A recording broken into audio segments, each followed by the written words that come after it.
But they do get eliminated immediately.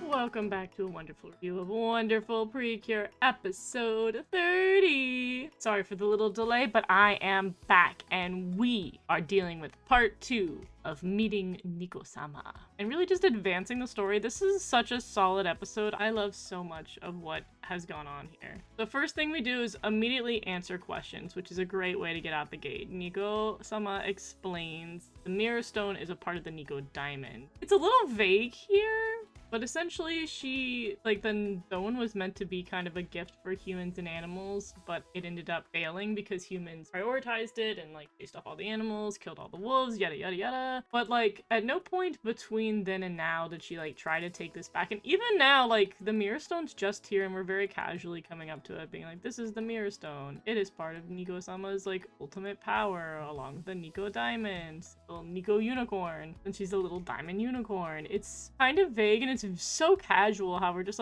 oh yeah, here's the Mirror Stone that the humans were killing us for. We're just standing in front of it and doing nothing with it. Now the other interesting thing going on here is the silhouette, which everyone has been raving about. So for a brief second we get to see Nico-sama's silhouetted true form, which I find it interesting because half of the people are oh my god, she's gonna be a human girl form, but the other half of people are no, this is looking like one of the My Little Pony horses here. It's just one of those horses with the big manes. Either way, I think it's interesting. My personal theory is that this is going to potentially, I'll get into it a little bit later, but it's gonna maybe be something like what we see in Hagato and Heartcatch with that final attack where we just get a big lady. Love a good big lady. But either way, I highly appreciate that we are getting and very casually just answering questions about the Mirror Stone, of which has been shrouded in mystery, but also none of our characters are here to witness it, so I'm assuming because we don't have the gang around here that they'll elaborate on the Mirror Stone in the future and probably explain this war in more clarity, since we've just been getting little bits and pieces of what happened all that time ago. But it is supposed to just kind of recap what we got last episode, which was humanity took out the wolf, and really appreciate that. I also like to a degree that we just kind of catch Nico-sama up on what's going on, because she is unaware of, for the most part, of what the cures have done since she's been egg hibernating. Because I was you have only seen the girls perform at their worst. It'd be nice if you knew what they had done and what they've been working on. And then I like this because we have had so many seasons where the strength and power of the girls has been so insanely vague, and we're they got the legendary power or whatever, it's what it is. I do like that we genuinely have Nico-sama be it's my power. This is my power and I can take it back if I want to. And I love Mei this episode. He really steals the show. It goes to show how much he has really come to appreciate the girls' aid and how dedicated they've been for it. He's their number one cheerleader, and I really appreciate it. Also, we got whatever he's doing. I don't know what Gawa was supposed to be doing. He's just I'm gonna shut myself in my shrine, which has magically repaired itself because it was looking a little musty dusty last few episodes. But now, he got really nice lamps. He decorated. Maybe he's sitting here being oh, I just cleaned up the place. It's beautiful now. I'm just gonna take a little rest, These lamps ain't installing themselves. And then we get to the more concerning part of the episode, which is Iroha still dealing trauma of what she last episode and how kind of affected her. I also love that in these scenes, the parents are both sets, or not both sets, but both parents, both Iroha's parents and Mayu's parents are working really hard to cheer them up and really working hard to just make everybody feel better and be supportive. And I like that their presence is there, because I feel the parents in most of these series, because they know nothing, usually are just not there at all. It's nice to have them be present in the series and really feel they're helping in the best way that they can, despite not having all of the knowledge that they could know. Also, shout out to their phone. If you see the phone in the background, it's actually kind of nice. It's got the little papillon ears and everything. That's a cute. We also just have Mayu kind of go in the state. And it was so impactful last episode that what really set Mayu off was not hearing the truth and dealing with everything. It's seeing Iroha break down. It's seeing her not be able to handle everything. It's because she's been such a pillar up until this point that watching the strongest, most sturdy individual fall has really broken her down. And I kind of love the domino effect here. But I also think it's more it's something for Mayu to work on herself, because at this point, Mayu has kind of been leaning on Iroha emotionally. And I think building a resolve of her own and also being influential on her own, the way that she was for Yuki, is also going to be important. So I don't know if we'll see it past this episode again, but I do like the kind of domino effect. Also, shout out to Mayu's mom bringing all these cookies. They're so cute. And then we have the Satoru. Ooh, the Satoru scene is juicy.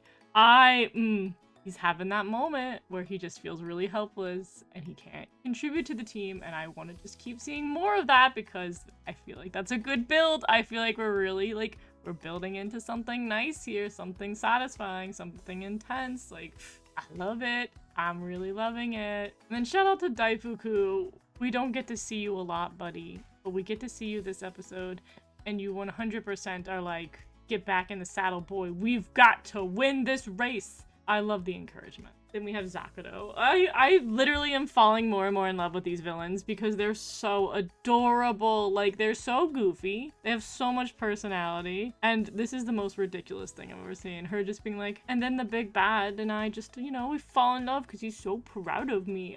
It's so goofy. Speaking of just, like, smothering people with affection, I've come to appreciate the fact that Komugi does not take anything seriously. Because we have this big sad moment in the series, and she's like, hey, Iroha, we should just go for a walk. And Iroha's like, no, things are serious. We are sad. And she's like, nah, things are fine. I love you. Like, her complete disregard for the actual situation at hand and her just being a goofy, silly self is what we needed to snap Iroha out of her depressive state. That's one of the things that I've had a love-hate relationship with Precure and how they've handled it, because there's definitely been seasons where stuff gets really heavy and the characters will get majorly depressed, and I have not always loved the resolve to pull them out of that, like, sad state. There's been a couple of seasons where there's, like, really aggressive screaming at each other, and then that somehow breaks us from being depressed. But I like this better, where it's just like Komugi has such an infectious, happy personality that it kind of, you pull it out. It's like, that's exactly what a pet does. They love you, and they don't have any idea what you're sad about, but they're gonna snuggle. They're gonna snuggle.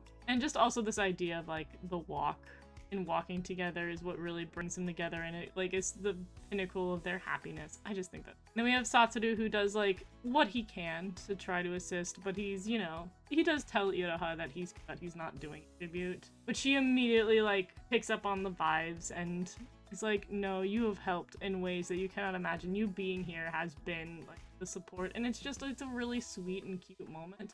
And I love that I feel like all the characters are just having these interactions in this episode, because it feels like people aren't super separated.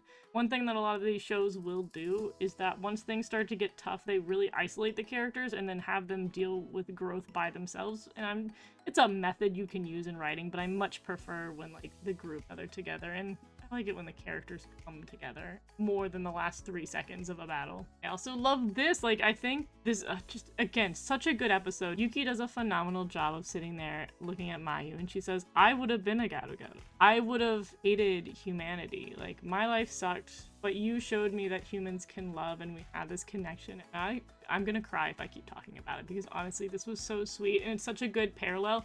And I love that honesty of it. Like, I love that the characters, and this has been something that the newer age Precure has done a lot, where they have discussed that being, like, you know, having negative emotions, being somebody who would be quote-unquote antagonistic, does not discount you from being a good guy. And I love that. It's such a heartwarming sentiment, and it's a heartwarming scene. Also, I love, like, these, like, unbalanced lines that they do. The art in this episode, by the way, is just, like, all these stills of the characters are phenomenally drawn. Like, ooh, it's just, so pretty, and it's so heartwarming. It's perfect. They came out for this episode. I also love that our villains sat there and did rock, paper, to decide who was gonna go fight, and they were both really good about it. That was just awesome. I just like it. They're fun. They're fun villains. And then we have Tomade come in here, and he's going to cause problems. He's like, I'm gonna fight you, because he's our feisty little playful character. But our team has a new resolve. I also love that it is Yuki. We have spent the last, like, set of episodes leading into this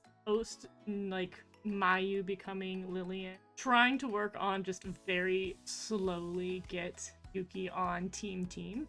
And she's the one who leads with it. This is perfect. They have had such an amazing, nice, very smooth transition from her being like, I guess I'm now on a team, being like, we have to do this as a team. It's so perfect. It's been phenomenal. I've really enjoyed the writing in the season. It's been so... And then we have these, as close as we're gonna get to duo transformations. I like the graphics, I'm not gonna lie. I think it's cute. I like these two like dual screens. I think our characters look fantastic.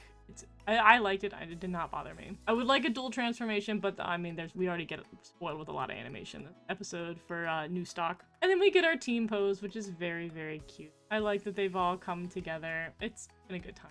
But they do get eliminated immediately, which is so like, they had to do that. But it's one of those, it's like last episode where it's like, oh my god, we're gonna show you, Nico-sama, how cool we are and our resolve, and they immediately get KO'd. It had to happen. Like, I get it for the plot, but it just looks so silly. But then they use the kitty animals, which is perfect. Perfect way to show Nico-sama that, like, they are the wonderful Precure team in the sense that they are not just, like, humans and animals that are doing like a true union between both parties, especially with the kitty and animals aiding them. And I like that that really opens my eyes. And then of course we have Iraha back up. She's ready for it. She's like, hey, what if we talk? What if we have a convo? And of course, like, he's not really taking it serious. Let's be honest, he is not the character to have the conversation with. Neither of the villains really seem like we're gonna be a while before either of those are like knocking on their hearts. But I do like that they have this tension, and I do like that he's not immediately dismissive. He's not like, shut up, let's keep fighting. He piques his interest. He's even like, he humors it, which is why the villains are good season. And then Nico-sama is impressed by all of their skills and all of their unions and combinations, thus grants us the power-up of the season with the Nico Castle. I'm not gonna lie, I do not like this toy.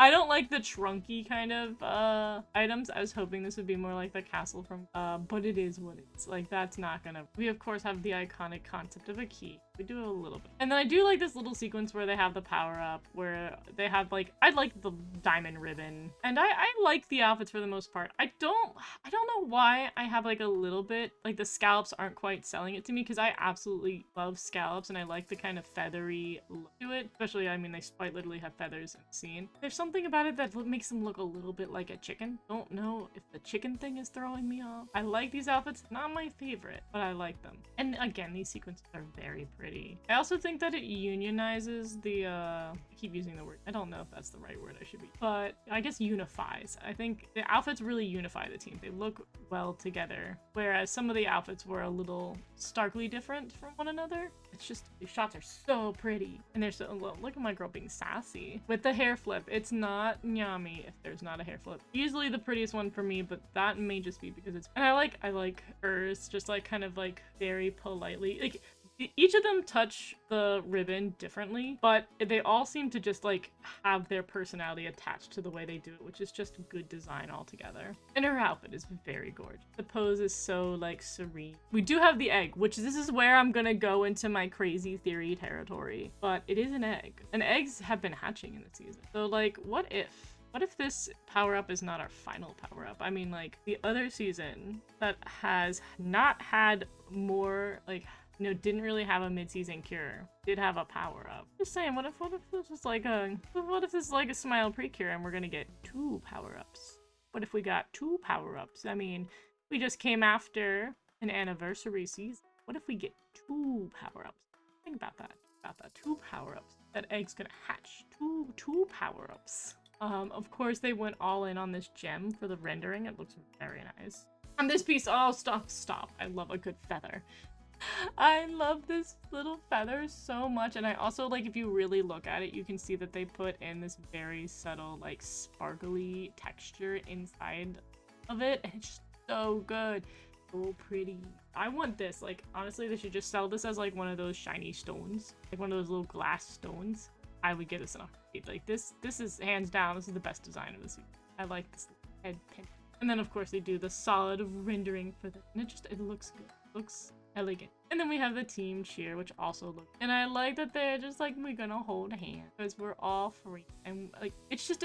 They did the perfect lead-in for this. And then the perfect way to finish it off now that we, again, are, like, unifying the team. And then Nico-sama at the center, which is why I still feel like she's gonna have, like, her catchy. where she becomes like a big lady, and then they just like yeet her into the sky and she takes out the other enemy. And then of course we have our girls once again try to talk to Tomare and see if he will humor them, which I do like that he's just like, oh my god, you guys are a boatload of fun, of course I'll tell Gao all about you and how this went, which not the route that they were going for, but the destination is all the same. I love it. It's very cute. Also Mei being like, I may have disobeyed you, so I will retire. Since Mei sat there and was like, you shouldn't take their powers because the girls are phenomenal and they can do it. And I like that Nico says what we would be like a humble diva. She sits there and she says, I make mistakes and I've got to continue to grow alongside you. And so I will do that. So, you know, continue to be my like #1 butler. And I'm just like, oh, so cute.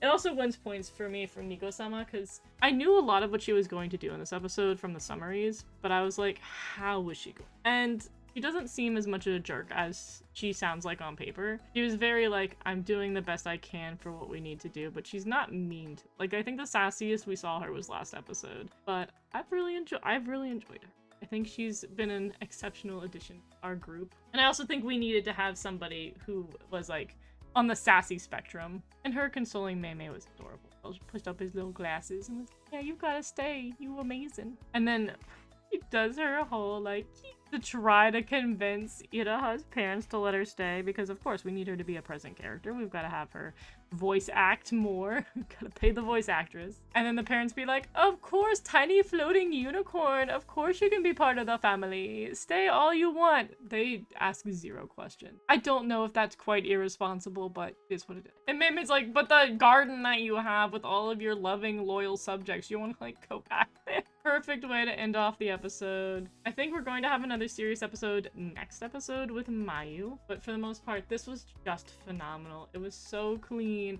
Everything transitioned the way it needed to.